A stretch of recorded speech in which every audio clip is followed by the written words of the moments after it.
అంటే నన్ను కుటుంబం నుండి దూరం చేసినామని చెప్పి దూరం చేయాలని చెప్పి చేసినటువంటి కుట్రలో భాగంగానే నన్ను బీఆర్ఎస్ పార్టీ నుండి సస్పెండ్ చేయడం జరిగింది.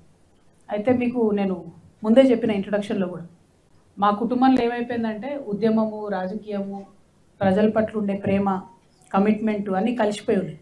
సో రాజకీయం వేరు, కుటుంబం వేరు, పార్టీ వేరు, ఉద్యమం వేరు అని చూసే పరిస్థితి లేదు.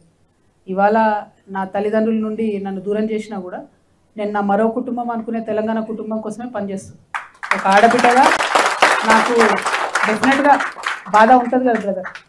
నేను జైల్లో ఉన్నప్పుడు కూడా నా పిల్లల కన్నా ఎక్కువ నేను మిస్ అయింది, బాధపడ్డది మా మదర్ గురించి, ఆమె హెల్త్ గురించి. ఇప్పుడు మదర్ ఫాదర్ నుంచి నన్ను దూరం చేసి కొంతమంది శునకానందం పొందుతుండొచ్చు. కాకపోతే నాకు ఇంకో పెద్ద కుటుంబం ఉన్నది.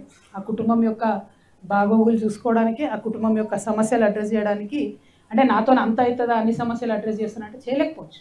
కానీ నేను అడుగుతా, బరాబర్ అడుగుతా, అడిగే కాడికి అడుగుతా, వీలైన కాడికి ఈ సమస్యలు సాల్వ్ చేయడానికి నా వంతు ప్రయత్నం నేను చేస్తాను. సో మరో కుటుంబాన్ని నేను తెలంగాణలో వెతుక్కుంటున్నా.